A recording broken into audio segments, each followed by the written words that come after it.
Please subscribe to my channel, press the bell icon button, like, comment, and share. Thing is really cool. So come on, let's go do it. All right, this is my favorite part. I get to tell you about all the features on this. And this actually has some pretty good features. So starting at the back, we just slide it back. You got an adjustable buttstock. Almost everything nowadays you can adjust it. So depending on the size of the person that's shooting it, you can make it longer, you can make it shorter. Works out great. Pistol grip. This pistol grip actually feels nice. Helps you hold it pretty stable. If I pull this out in this position here, feels really stable and I can keep it on target. When you move up from the pistol grip here, we have the safety, which the safety is right by your finger here.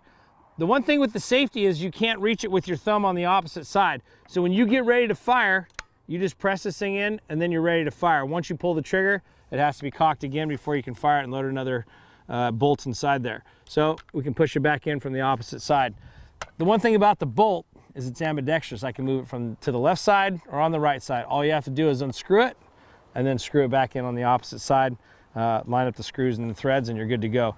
Moving up on top here, as we're kind of moving forward, it does come with a set of peep sights on it. I recommend if you're going to do any hunting with this, at least get yourself a red dot or go out there and get yourself an optics. You probably just need a 3x zoom on your optic or a 3x or something like that. And it's a Picatinny rail, so you can place it anywhere along in here, or if you want some custom peep sights, you can do that also. Along the sides here, there's an M-lock, and I like the M-locks down the side because there's a lot of things that you can actually attach to that, and I'll show you how I kind of set up my hunting gun here in a second. So moving down from here, we go down to this. This is the cylinder cover, and all we do is slide that off. You press the button right there, that exposes the cylinder, and I'm going to start releasing it. So I'm going to twist the cylinder.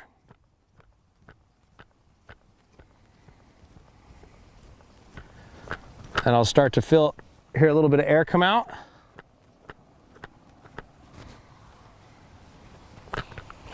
I can hear it leaking a little bit. I bleed off the excess that's inside there.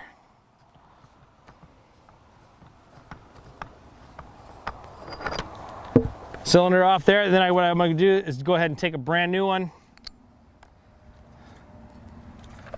Line this thing back up. Spin it the opposite direction. And there's kind of a guide. If you look along here along the bottom, that guide kind of lines you up to make sure you're perpendicular, so you're actually lined up with where the threads are.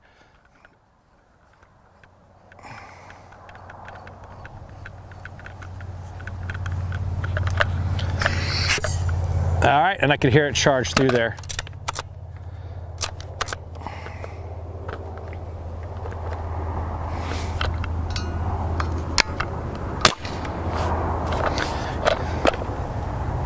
All right, so now I got the cylinder loaded back up. You can feel it when you hear it. You'll actually hear the charge of the air come out of the cylinder, and it goes right into here where the manifold is, and you can actually hear the air charge up inside of here where it holds the charge.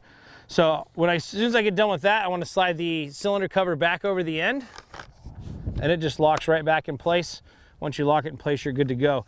One thing I will tell you is when you get out in the cold weather, so if you're hunting anything under like about 70 degrees, 65 degrees, this area here is where you want to keep warm. So if you have it wrapped up with something, if you have those hand warmers or foot warmers that you have, you can put that down here, maybe put some camo tape around it or something, and that'll actually keep the cylinder warm, and it'll actually keep the manifold warm that's right here, so it actually charges up into here.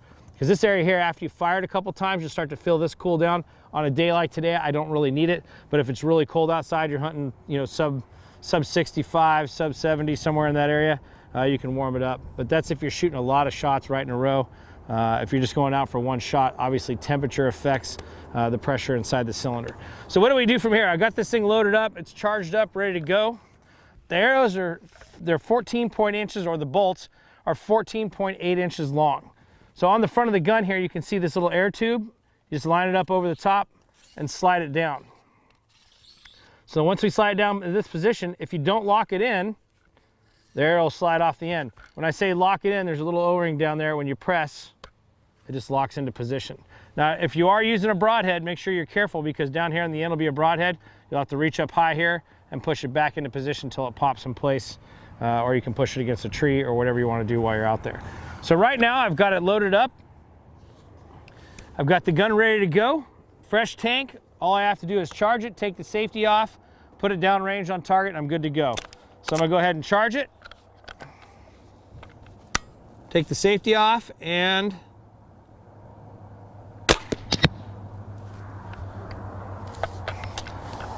that's how it works. Again, I'll put the safety on. Make sure you always have the safety on before you load your arrows. I think that's important. And then on top of that, make sure you don't pre-charge it prior to putting your arrows on. Those are just some safety tips that you guys have out there. Other than that, that's the features of the gun. Super light. You can walk around with this thing all day long. Probably the lightest thing that you'll see out there on the market, just in any gun in general. It feels nice. It's got a great shape. I love the way this thing performs, and it's really simple to use. And how many shots do you get out of it? Approximately 30. So it depends. Depends on if it's a cold day or if it's a really hot day. If it's a really hot day, this baby's screaming coming out of here. On the next segment here, what I'll do is go ahead and talk about, we'll just see actually how fast this thing is shooting. How many feet per second is this baby putting out? All right, so you're probably wondering, how fast does this thing shoot? It is using a CO2 cylinder. So for power with 88 grams of CO2, what I'll do is do a 3-shot string, run it on a chronograph, and then tell you exactly what we get. We'll kind of get an average out of there. I said 320 feet per second, so we're gonna be right in that area. The temperature today is probably about 65 degrees, somewhere in that area. So what I wanna do when I make sure when I'm loading it again is make sure that that safety is on, so it should be protruding on the shot side of the gun, or your finger side of the gun. And then on top of here, make sure there's a little pressure, make sure it's not cocked. And then from there, I just go ahead and take the bolt, slide it over the tip, make sure it knocks into position. Look how easy this thing charges. One hand, pull it back, it's good to go. Safety off. Let's see what the first one brings.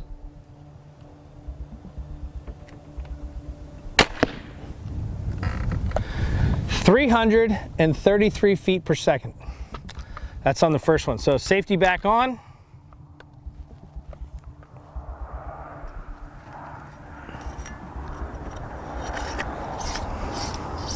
Always keep this gun pointed downrange. Okay, lock it back in place. Cock it.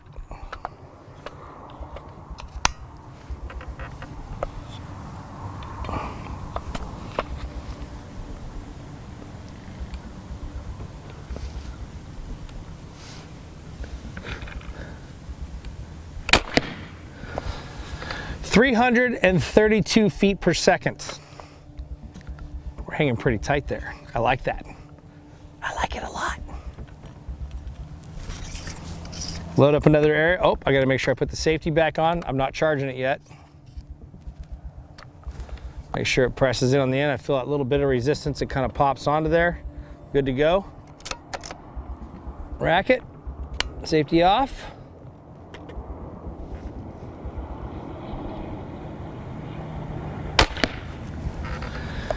"320 feet per second.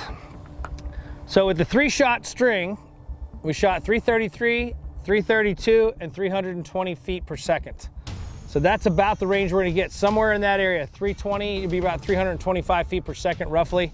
After you put a fresh tank in there, it's good. This thing is absolutely awesome. Make sure I put my safety back on. God, this thing's amazing. The best thing I like about it is the fact of the weight. I can't get over how light this thing is and performance-wise. And this thing's accurate. The grouping on them is pretty darn good. So let me show you real quick to kind of wrap this thing up. Let me show you what my hunting rig looks like. And this is the prototype I had here. We got a quiver on the side so I can carry it with arrows. It does add a little bit of weight to it. On top of that, with an optic added to the top, this is a 3-time magnification on top. I like it.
Let's start with, just break down all the features on this gun here. We're gonna start again, butt to muzzle, and start out with this.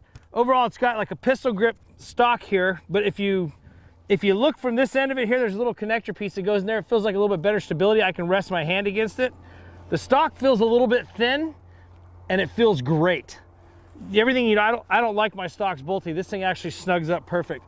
It's got a nice padded buttstock on the end. You won't need it, I promise you that.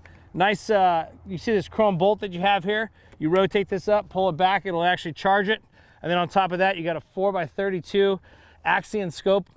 Comes with the gun. All you have to do is mount it up.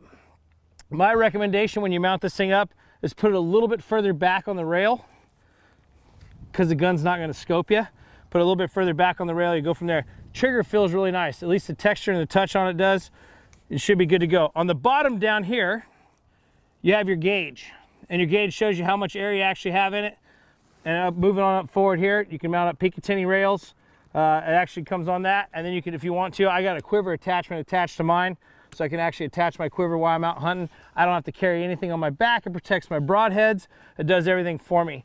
On top of that, this whole chamber here is where the arrow slides down into it, and it protects the air tube that's inside the center.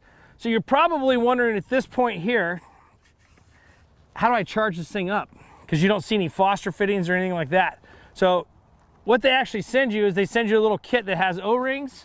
You got some O-rings, and then on top of that, you also have a Foster fitting connector in there with a probe that actually goes into it. So all I have to do on my little tank here is take this connector, plug it right into the end, it locks into place, and I thought this was going to be a little bit harder. I'll rotate that over, and all you have to do is slide it down till it locks into place. Once you kind of it locks into place, you can feel it kind of smooth out. And then all I do is turn the handle here, and I'll go ahead and charge it up. I've already got a full charge in this thing. It's sitting at 3,600 pounds right now, so I'm good to go. I won't need that, but we'll charge it up here in a little bit. But that's all I gotta do is charge it, bleed off my air. At that point, pull the probe back out, and I'm good to go. So once I do that, the best part about this thing is these arrows, I don't even know how to describe the quality in these arrows. They are, I mean, they feel robust. They're kind of thick. They feel absolutely amazing. And if you look at the fletching on them, it's real sleek. So these babies are gonna rip. So all I do is line it up from here, slide it right down the end, feel that little click that goes into the end of the, once it gets all the way over the end of the air tube, it clicks into place so it holds it. If I'm up in a tree stand and I'm aiming down, it's not gonna fall out. That's another thing that I like. On top of that, the next thing I have to do is go ahead and charge this thing and send it on its way. But you know what? Let's just go ahead and set up the range down here. I'll set up 25, 50, and then out there at 100. And let's see what we can put this thing through its paces and see how far we can actually shoot it, what the accuracy looks like. Okay, one thing, I'm ready to shoot this thing, but one thing I wanted to point out was the safety. The safety is actually on the trigger. So you look at the silver part right here, at the very top of the trigger, inside the trigger well, right there is where the safety button is. I push it to the right, that baby's ready to fire, you're good to go. You want to put it on safe, you just push it from the other side, it puts it back in the safe position. So let me charge this thing, pull it back, a little more pressure in the spring here. Take it off at safety and let's try it at 25 yards.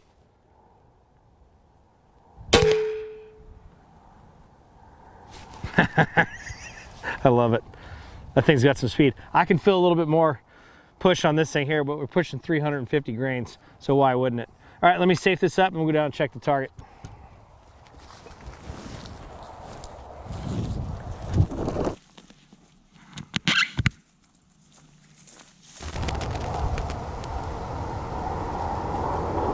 All right, we're out at 50 yards here. Next one's my favorite, hogs. Let's go ahead and load up another arrow.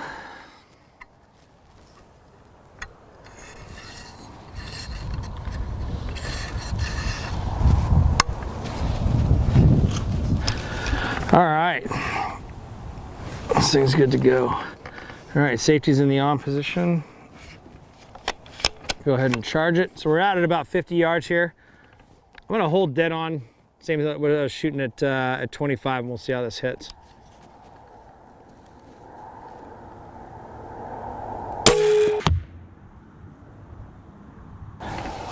let's go check it out. Put the gun back on safe. All right, let's go take a look.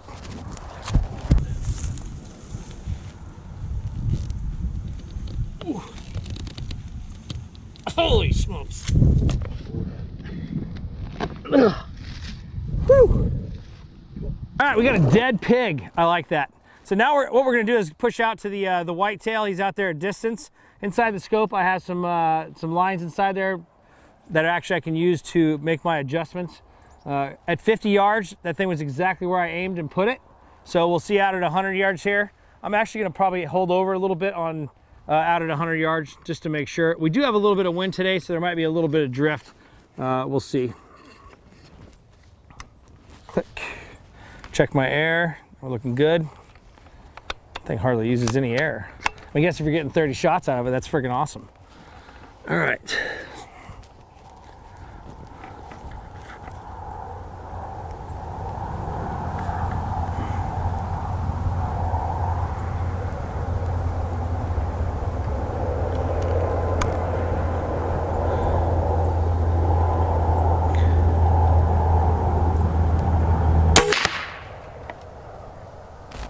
All right, so we're wrapping up the day here. It's starting to get a little bit chilly, almost time to head home. So just out shooting the gun. My very first thoughts of this thing, if I look at the fit and finish on it, absolutely amazing. The slim line to it, it's not a beefy or fat gun. It just feels absolutely amazing when you're holding it. Very, very, very natural. I like that. And the balance on it, it's balanced very, very well. On top of that, I think the overall design, it doesn't feel bulky up in here. The charging system, you do get a probe. It slides right in real easy. There's no crazy connectors or anything like that. It slides right in, charges right up. When you start talking about speed on this thing will go 460, feet per second. That's on the high end, and 470, somewhere in that area. But if you guys are running it that's at the max pressure. So if you're shooting your 100-yard shots, you want to make sure that you're at your 3625 and run it at 3600 psi, and then do your 100-yard shots at that.